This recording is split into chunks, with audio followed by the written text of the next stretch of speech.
Good afternoon, everyone. I will start with a few brief comments before moving to questions.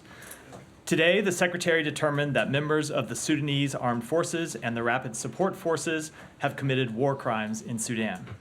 The Secretary also determined that members of the RSF and its allied militias have committed crimes against humanity as part of a widespread and systematic attack directed against Darfur's civilian population. Members of the RSF and allied militias have also committed ethnic cleansing. The SAF and the RSF must end this brutal conflict. The warring parties must comply with their obligations under international humanitarian law and international human rights law, and we call on them to protect civilians, hold accountable those responsible for atrocities and other abuses, allow unhindered humanitarian access, and negotiate an end to this conflict. For too long, the belligerents have killed, raped, and attacked civilians with impunity in Sudan. The international community must work towards meaningful justice for victims and the affected communities and bring an end to this era of impunity. As we work with our African partners, the United States calls on all countries to support efforts to protect civilians in Sudan, prevent future atrocities, and promote accountability for those responsible for these horrific acts. As we have repeatedly said since the outbreak of this conflict, the United States stands with the Sudanese people, who did not ask for this war, in support of their rightful demands for a transition to democracy and freedom, peace, and justice. We will use all the tools at our disposal to support these aims. With that, Matt. Okay. Just to clarify, though, this determination does not come with additional sanctions. Not today. As you are aware, we have imposed sanctions already on members of the RSF and entities owned by both of the factions. But no additional sanctions imposed today. So what's the impact of it? So I think two things. One, it is important to send a signal to the international community what in fact has happened here. We have documented repeated atrocities. We have documented members of the factions going in and just executing civilians in villages at point blank ranges. We've seen accounts of them going into schools and demanding to know where are the boys, where are the men, so they could execute them. We've seen systematic accounts of rapes, and we think it's important to point that out and call it what it is. And then the second thing I would say is we have taken sanctions in the past, and we are ready to impose additional measures if and when we have developed appropriate facts to support them. Based on this determination today? No, I mean in general, we've imposed sanctions unrelated to this determination because we've seen people make violations. But no, not just based on this determination, but based on our work to hold people accountable for their actions in this conflict. Okay. Other people might have more on this, but I want to go to the Middle East real quick. And I have one question, but it's about three separate things. One is that the Israelis are continuing to talk about this idea of a buffer zone that they would like to create either in or potentially near Gaza. Can you clarify what the U.S. position is on that? Can you clarify what the U.S. position is on the idea of there being a quote-unquote transition period that during which Israel would retain or would keep security control of Gaza after the conflict is over, if the conflict ever is over? And then lastly, what is the U.S. position on the idea of a international security or peacekeeping force that might be deployed, that some have called for to be deployed? Let me take them in order. So with respect to the first one, the Secretary made very clear in a speech he gave several weeks ago in Tokyo, where he laid out the principles that the United States supports when it comes to the end of this conflict in Gaza. One of those principles was that there must be no reduction in the size of Gaza. And that remains our position, and it will remain our position. So if any proposed buffer zone was inside Gaza, that would be a violation of that principle, and it's something that we oppose. If it's with respect to something in Israeli territory, I won't speak to that. That's a decision for the Israelis to make. But we're very clear that when it comes to reduction in the size of Gaza, that's not something the United States supports. With respect to the second, I remember the third. What was the? Remind me what the The second. second one was. The second was transition. With transition. respect to a transition period, look, we understand that there will have to be some kind of transition period after the end of major combat operations. I don't think it would be in anyone's interest, not Israel's interest, it wouldn't be in the Palestinian people's interest for at the end of major combat operations for Israel to just leave and leave a security vacuum in place where there could be rampant lawlessness inside Gaza and innocent civilians exploited. So we understand there will need to be some transition period at the end of combat operations. I am not at this point able to define, while the conflict's ongoing, how long that would take or when it would end. I think it's too early to prescribe any parameters for that. And then with respect to But wait, but yeah, it would have to be temporary. Yes, because because one of the positions we have also made clear is that there can be no reoccupation of Gaza. And then with respect to the third, the international security force, these are the types of conversations we are engaging in with our allies and with our partners in the region. I think it is too early to definitively prescribe any solution, but we are focused on what the post-conflict environment needs to look at in Gaza, and that obviously includes security for the Palestinian people of Gaza. Thank you. Yeah, Saeed. On this issue, there's a great many rumors and so on that talks about incentivizing Egypt to take like hundreds of thousands and so on. So you repudiate that completely. That is not something that has been discussed, as it was allegedly discussed on Capitol Hill. So I am not going to respond to rumors, and I don't know what you're referring to with respect to Capitol Hill, but it doesn't actually really matter. But I will reiterate the principles that the Secretary outlined, and one of them is no forced displacement of the Palestinian people from Gaza. Okay, a couple of other issues. There was a report that Israel's assault forced a nurse to leave babies behind. They were found decomposing. Are you aware of the story? I am aware of that report, Saeed. And do you take it as it happened, or if it did happen, is that a war crime? Saeed, I would say that is a tragedy. Okay. It's a tragedy for those babies. Right. It's a tragedy for their family members. Right. It's a tragedy for the Palestinian people, and it is a tragedy for the world.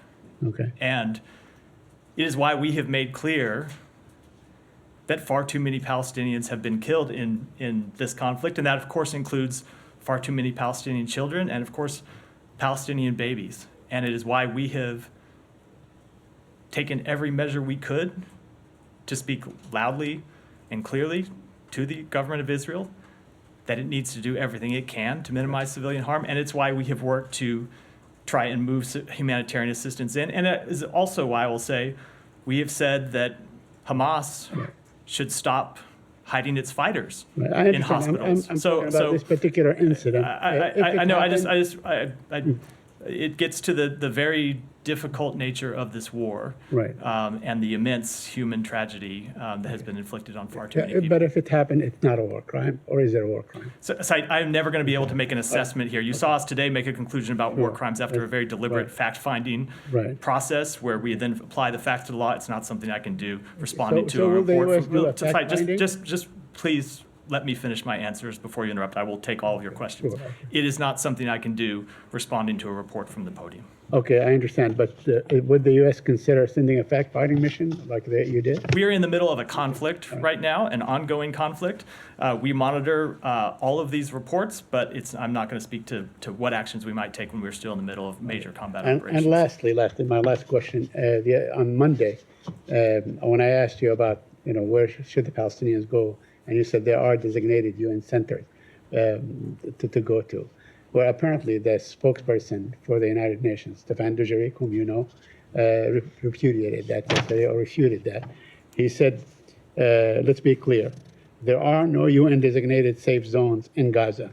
I think all my senior colleagues have been very clear, including the Secretary General, saying there are no safe places in Gaza. There are shelters that fly the UN flag that are sheltering thousands and thousands and thousands of people, men, women, and children who are trying to stay alive and get some food, get some water. We have seen since the beginning of this conflict that those places that the UN flag have not been safe either. You comment on that? So I will say, first of all, I did not say that there were safe zones. That is a very different concept. said there were safe Saeed, zones. again, can we just establish a ground rule that I won't interrupt you and you won't interrupt me? I did not say that there were safe zones. That is a different concept. We have seen earlier in this conflict the idea of safe zones, and what instead we have moved to, what we have supported, are areas that are deconfliction sites, and there are sites that are UN flagged facilities that Israel is aware where those sites are. Israel has placed them on deconfliction lists, and Israel is not supposed to target those sites. That is what I was referring to. We continue to support people moving to those sites where they can be safe from harm. But again, we recognize the very difficult situation on the ground and the very difficult choices that many Palestinian civilians are having to make every day. Just follow up on Yeah. that, you're making a distinction between the safe zone Yeah, and just- the area deconfliction? So just to be very clear, so there has been ideas at one point of safe zones, entire areas. There's this area over near the beach, an entire area that looks more like a refugee camp that people So could. you're talking people this- could. I'm the talking size then. about it's not just size. There, instead of like designated, it's neighborhoods where the Israel is not conducting operations. So right, you have seen them flag areas where they intend to conduct major combat operations, told people to leave those areas, go to other areas where they are not currently conducting operations. In addition to that, there are facilities, schools and other places, UN sites, UNRWA sites, where people are taking shelter, and those sites are on deconfliction lists and are not supposed to be struck by the Israeli army. That's what I was referring to. Go ahead. UN Secretary General made a really rare move today to formally warn the Security Council of the global threats from the Gaza war, invoking this Article 99. He himself has done it for the first time. I'm wondering if the United States agree with his warning that this is a threat for the entire global. So system. we just saw the letter. Letter came just a little while before I came out here. I don't have any specific reaction to the letter yet. We will continue to consult with the Secretary General and other members of the UN Security Council on this matter, as we have in the past. But I will say, of course, there are threats to regional security and threats to global security that are presented by this conflict. We said that in the very aftermath of October 7th, when we made quite clear that one of the things we are trying to do is prevent this conflict from spreading. That continues to be one of our top priorities and continues to be something the Secretary and the President and other members of the administration are focused on. And we understand that Arab states basically seek to leverage that to renew a push for the Council to call for a ceasefire. We do know U.S. position on the ceasefire, but I just want to ask you again whether there is any change on that, if they go for a resolution calling for that. So I will not speak to any resolution that hasn't yet been introduced, because we'd obviously want to look at the text of that and engage in consultations before we made a decision about how we might exercise our vote in the Security Council. I will say, with respect to a ceasefire, we have made clear that we do not support actions that would leave Hamas in a place where it could continue to carry out terrorist attacks against Israel.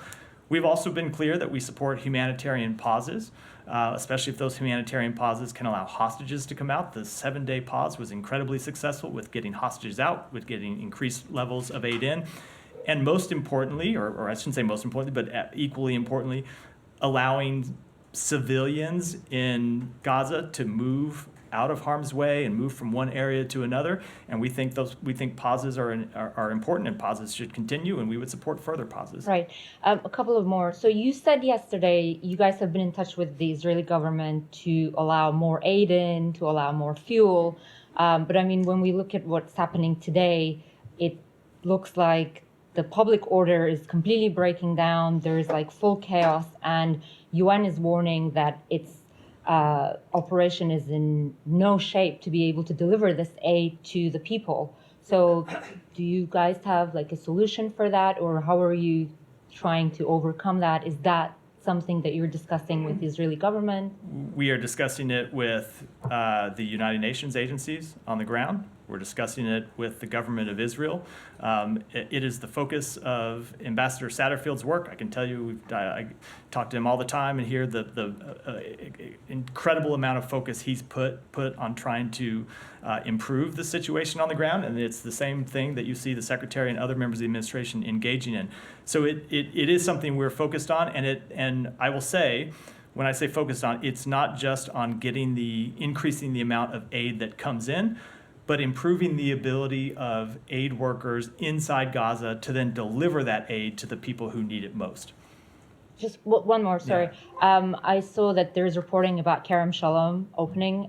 Just want to give you an opportunity to clarify that. Is the United States pushing Israel to get Kerem Shalom opening for the trucks or for inspections? Like, can you give us the latest? So update? we continue to think that Kerem Shalom would be a good facility to use for increased inspections of trucks. I've said in the past that Israel has had security concerns about that. We've been trying to work through those security concerns with Israel.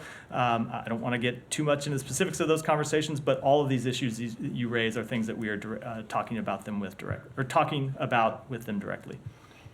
Jay.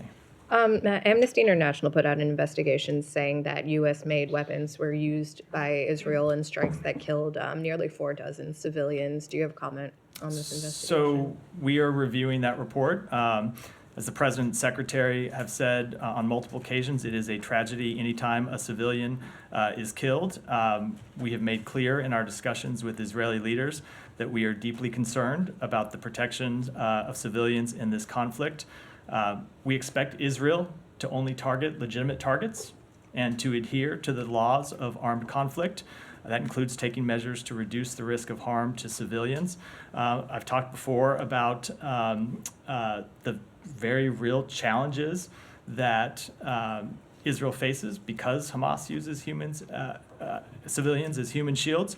So I would say we will continue to engage with the Israeli government and all those things. And of course, the Israeli government has a professional military, and so when they get these types of reports, they should do what our military should do, which is investigate them. That's something every military should do, and we would expect them to do so as well. Have they given you any commitment to investigate? I'm not aware of any conversations we've had. It doesn't mean they haven't gone on, but I'm just not aware of them. And is the U.S. undertaking its own investigation or inquiry into whether U.S.-made weapons have been used in a disproportionate way? So we continue to monitor everything that happens with respect to this conflict, but again, I'm not going to speak to any internal deliberations. And then can I get your assessment? I mean, we're several days into the renewed offensive in southern Gaza, and the Secretary said last week that it cannot be prosecuted in the same way it was in the north. Do you feel that the Israelis are fulfilling this?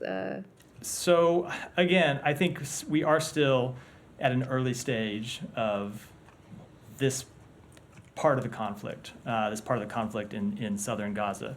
You heard the Secretary say that too many Palestinian civilians have been killed. That remains the case. Too many Palestinian civilians have been killed. Too many Palestinian civilians have been killed. I should say, too many Palestinian civilians continue to be killed. We want to see the civilian death toll lower than it has been. We want to see the civilian death toll lower than it is today, lower than it has been the past few days. Again, this is a good component of this is the problem presented by Hamas embedding in civilian sites in Khan Yunis, just as it did in Gaza City. But that doesn't lessen the burden that's on Israel to do everything it can to reduce civilian harm. So we had some very frank conversations with the government of Israel about that when we were there last week. We continue to have very frank discussions with them about this question, and I think I'll leave it at that. Yeah, go ahead. Yesterday, Matt, I had asked you about if state was aware of any reports or emerging evidence of Americans being sexually assaulted by Hamas on October 7th, as there are claims that many Israeli women were. You said you weren't aware of reports. Can you say anything about, we heard from the Attorney General a few minutes ago that they're now investigating Hamas war crimes. Do you know if that will include, looking at potential sexual crimes as well, or is state still following that? I think I should defer to the Department of Justice to speak to its investigations and what they may or may not include. I know that you don't comment on university campus level goings on, but yesterday a group of Ivy League presidents on Capitol Hill in sworn testimony declined to condemn calls by their own students for the killing of Jews. I'm wondering if, more broadly speaking, outside of college campuses and universities if the State Department has a position on calling for the murder of Jews? Is that something that the department considers anti-Semitic? Yeah, absolutely. You're right. When it comes to matters inside the United States, there are many agencies inside this government that would comment on it, but that is not the remit of the State Department. But obviously, calling for the murder of Jews is anti-Semitic. It's horrific. We have a special envoy here dedicated to combating anti-Semitism around the world. In addition, you've seen the Secretary speak about this and call it out, as I have from this podium, and we will continue to do that. So you would oppose the calling of the murder of anyone, Right. Absolutely. not just Yeah, Jews. yes, I mean- quite obviously. Yes. One last question, if I may. Quite a few localized menorah lighting celebrations ahead of the start of Hanukkah tomorrow have been canceled by local officials, citing threats from pro-Palestinian protesters that are scheduled for the area. Now, in California, Gavin Newsom has canceled some kind of a Christmas tree lighting ceremony as well. I'm wondering if the State Department has concerns about the impact of the war in Gaza and the political fallings out, on religious freedom for Americans ahead of the holidays. So let me just say that when it comes to the specific incidents you cite, I think I will defer to the Department of Homeland Security, maybe to the Federal Bureau of Investigation for comment on those, as those are obviously local matters inside the United States. But I will say that generally we have seen a rise in anti-Semitism around the world. Since October 7th, we have seen a rise in Islamophobia around the world since October 7th.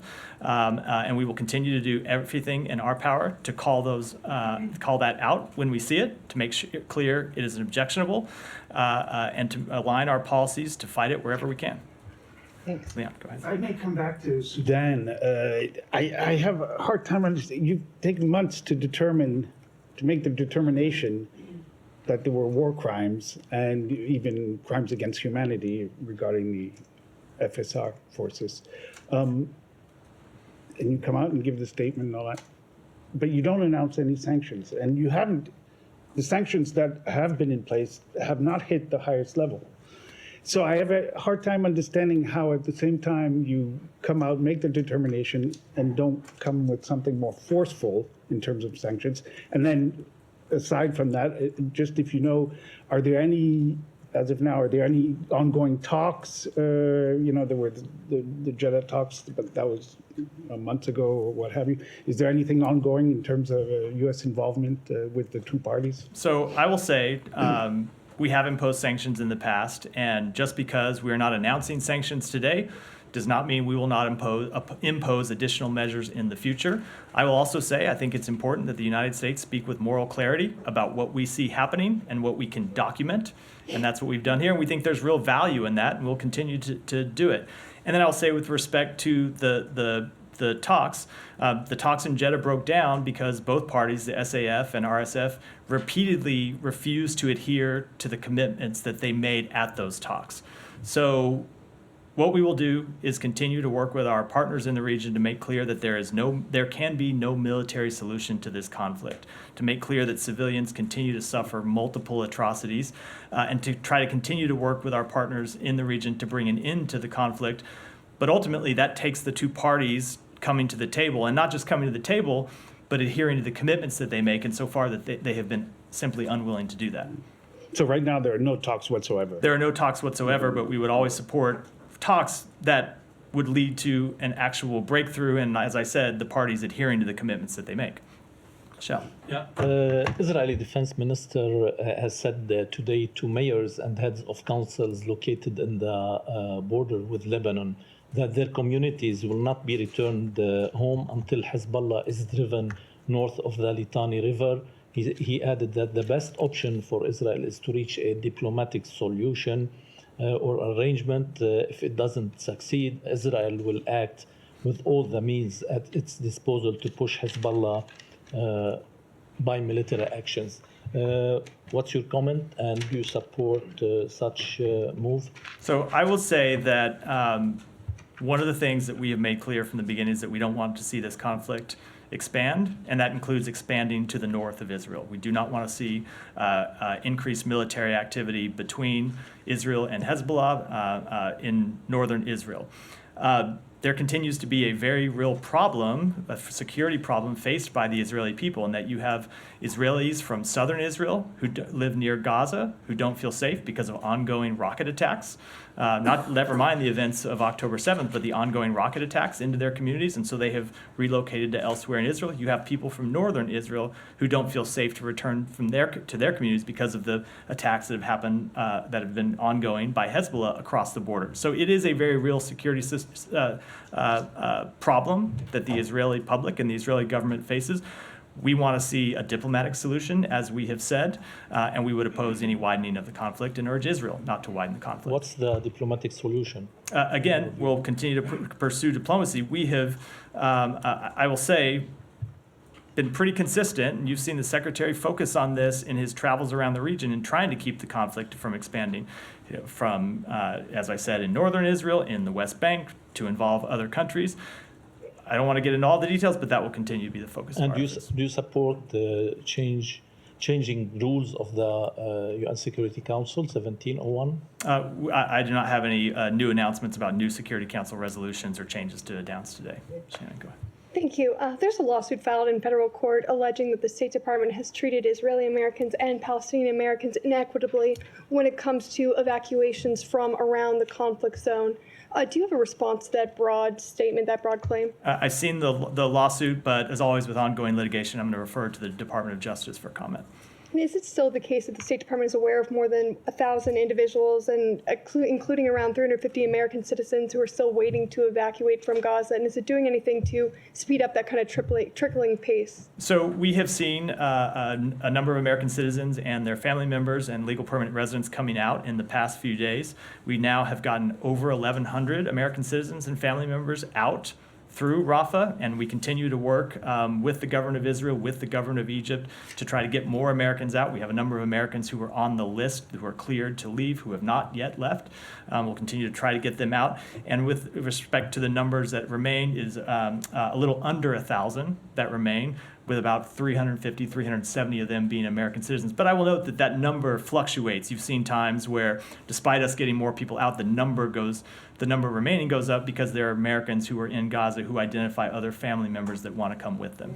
But any efforts to speed that up? Yeah, we continue to work. It continues to be something that we are focused on and trying to get. There's obviously a difficulty of people moving around Gaza right now. So you have not just the problem of getting people onto the list so they're cleared for departure. There's only so many people that can go out through Rafah every day, but also people actually being able to make it to Rafah to get out. And that is why we focus on the humanitarian efforts I was talking about earlier in the briefing. And just finally, has the State Department confirmed any deaths of American citizens in Gaza, or is it investigating any reports of deaths at this We point? are still investigating the one report that I've mentioned on previous days, but we have not yet confirmed whether that death actually happened or whether the person was an American citizen. Thank you.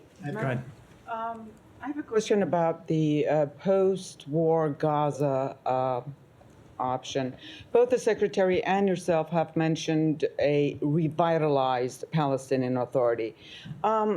What's expected of the PA in that context? Could you explain what?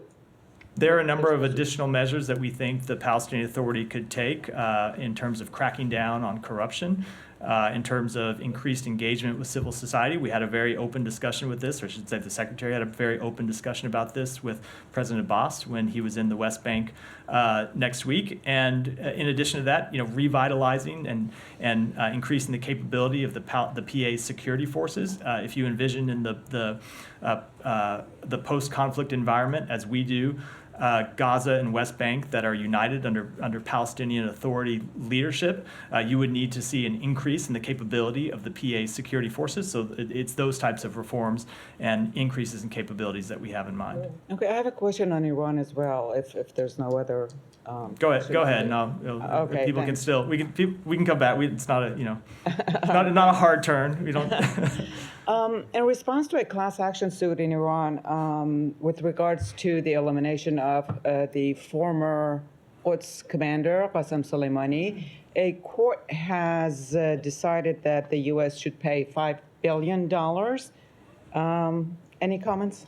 Yeah, we don't have any reason to believe these are legitimate proceedings. The Iranian judicial system is widely regarded to be lacking any independence from the Iranian regime. So I don't have any comment on this specific verdict. We obviously don't have any people participating in judicial proceedings inside Iran, but the United States will continue to do everything that's necessary to protect our people and our interests.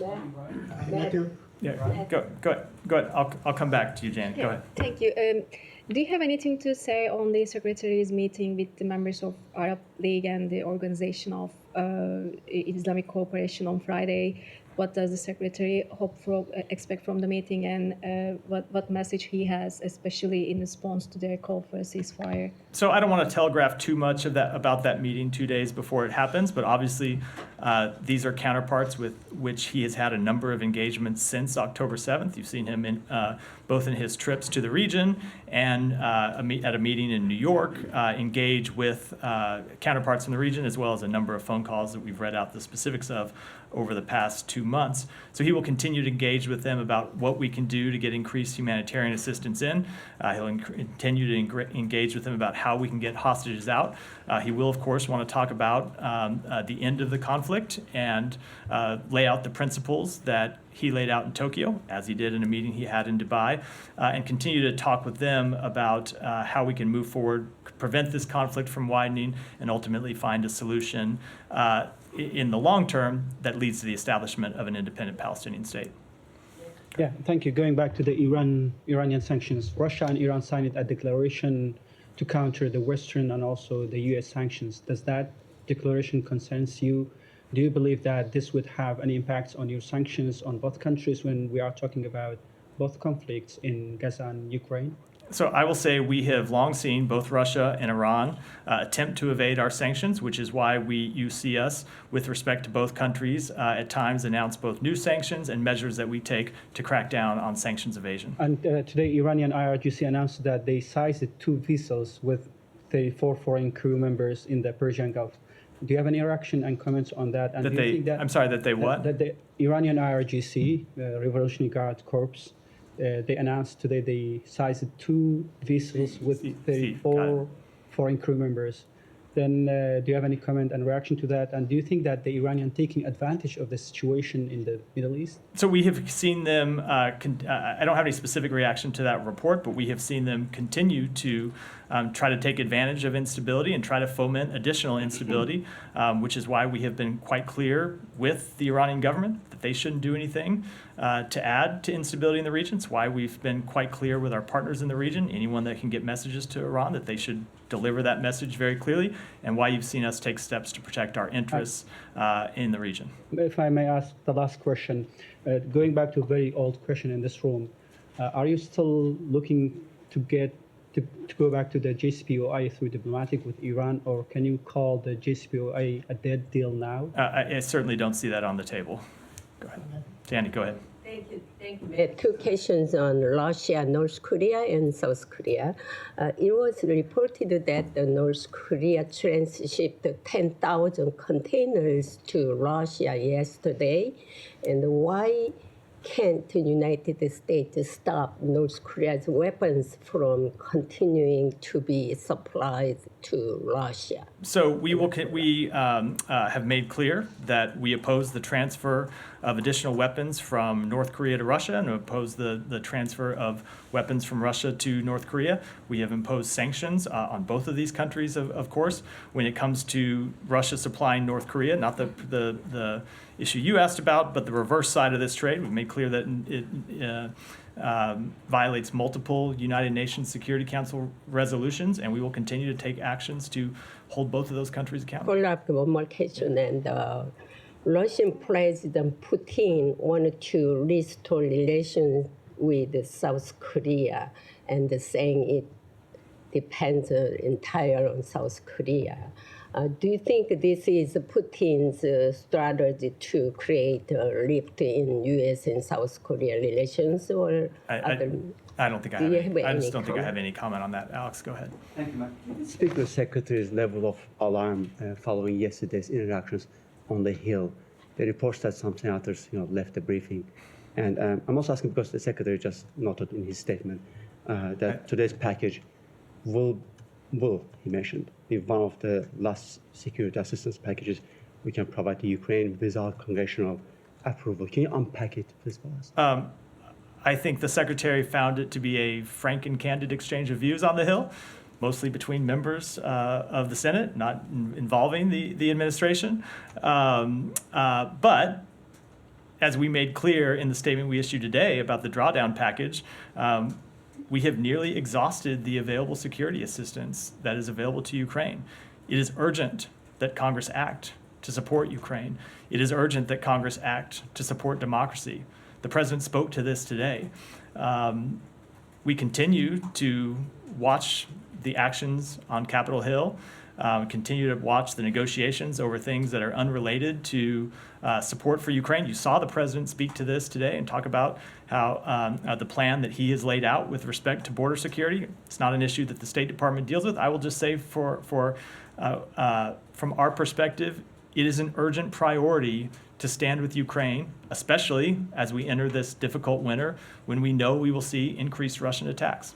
For those of us who cover this U.S. foreign policy for foreign audience who don't necessarily follow U.S. domestic policy, are we in the still zone of your normal sausage-making process, or things are out of control? I just don't think I want to play pundit from this podium. That's I have for other something people on to do. Azerbaijan, if you don't mind. Go ahead. The following today's meetings, do you have anything for me? What's your level of concerns about the relationship?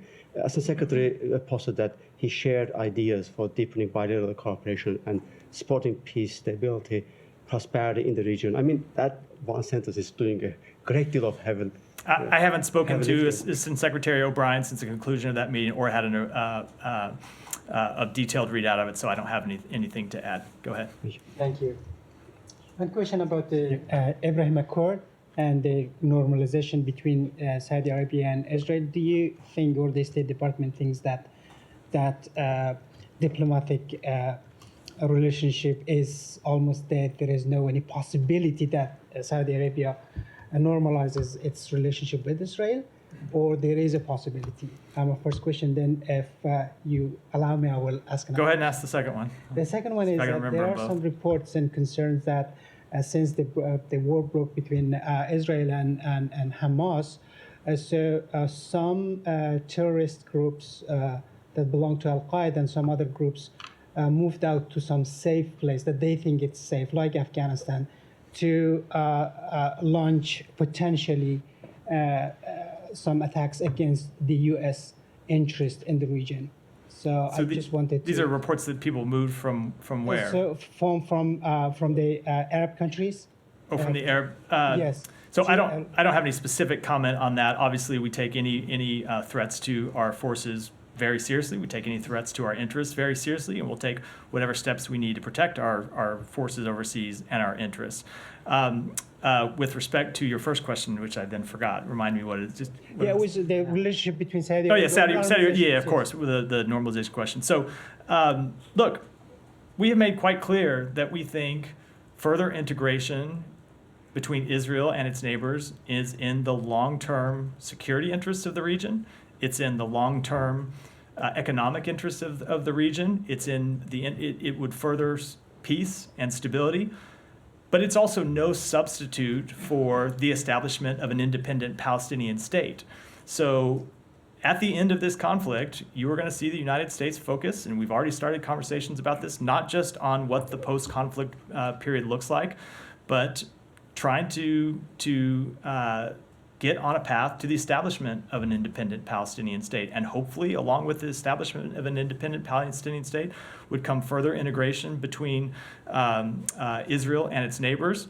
We think those are both very important things that would be good for countries in the region and good for the entire world. Let me go to someone in the back. Well, I'll come to you next. Go ahead, Michelle. Do you have any comments on President Putin's visit to Saudi Arabia and UAE? I don't. Go ahead, in the back. I know that the strategic dialogue between United States and Belarus and democratic movement started today, so my question will be about Belarus. Yesterday, U.S. put some new sanctions on Lukashenko's, on so-called President Lukashenko's wallets. So how do you estimate their effectiveness, and How do you think if this sanction pressure can help to release political prisoners? Because we have something around or close to 1,500 political prisoners nowadays. So first of all, we were pleased to host the first strategic dialogue between the United States and the Belarusian Democratic Movement, and welcome the Belarusian Democratic Movement leader Svetlana Tsikhanouskaya to the State Department. With respect to sanctions, yesterday, as you referenced, the Treasury's Office of Foreign Assets Control imposed sanctions on 19 individuals and entities that generate revenue to support the Lukashenko regime, that operate in the Belarusian military sector and facilitate Russia's war of aggression against Ukraine. This action is the most recent step in our efforts to promote accountability for the Lukashenko regime's abuses in Belarus and around the world. And our message to Lukashenko and to those carrying out his repressions has been clear and consistent. We are willing to talk about changing our policies, easing sanctions, and improving our relations when the regime releases all of its political prisoners, stops its repression of the Belarusian people, and ends its complicity in Russia's war against Ukraine. Go ahead over here, and then we're going to. Thank you very much, Matt. Thank you very much, Matt. Former Prime Minister of Pakistan appeared in the court after many months. For the first time, he interacted with the media as well. And in his court hearing, he said that during his trial, he's going to summon the U.S. Official to testify as well with regard to his cipher. Will the U.S. be willing to send an official there or no? I had a feeling this question would be about the cipher. As always, not in a position to comment on ongoing litigation. As we have consistently stated, we call for the respect of democratic principles in Pakistan and around the world. We are following the cases brought against the former prime minister, but we have no comment on the charges against him. Just one more, Matt. We go to Humera, and then we'll wrap up. Oh, sorry, I thought you had a follow-up question. I do. No, go ahead. Go ahead. Okay. I just wanted to put a fine point to some of my previous questions and questions from my colleagues. Just, looking at what the Secretary has discussed in Israel last week and looking at the situation inside Gaza today, he had asked Israelis for specific actions, and we talked about deconfliction zones and all of that. There are a lot of people who say nowhere isn't safe in Gaza. Does the United States believe there is anywhere safe in Gaza? There are areas in Gaza that are designated as places that are safe for Palestinian civilians. As I mentioned before, UN sites where people can go that should not be struck, and we expect that the Israeli government will respect those deconfliction zones and not strike them. Okay, but that sounds a lot like the difference between the intent and the results that the Secretary has mentioned, right? Like, those are the plans, but the result right now does not seem to be matching the intent. So I'm wondering if there has been any high-level intervention from this building to the Israeli government since we left the region on these issues and what was communicated, and whether Ambassador Satterfield or you guys have a specific plan to remedy this urgently. So we continue to engage in conversations with the Israeli government in this building, at the White House. Those conversations did not stop when we left the region. They have continued since we left. As the Secretary made clear, too many Palestinian civilians have died in this conflict. Too many Palestinian civilians continue to die, and we will continue to have very direct conversations with the Israeli government about steps they can and should take to further minimize civilian harm. And my final one on this, because just a few minutes ago when you were answering one of our questions, you said we're still at an early stage of this part of the conflict.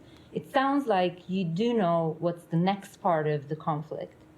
No, when it comes to stages, I was referring to the previous stage, this stage as opposed to the stage in northern Gaza, not at all predicting what the next stage of the military campaign. And you still maintain that it is early to make a final assessment or an interim assessment like Matt asked yesterday. I do. As I said, we're still days into this conflict. But as I said, too many Palestinian civilians continue to die. With that, we're wrapped for today. Thank you. Thank you.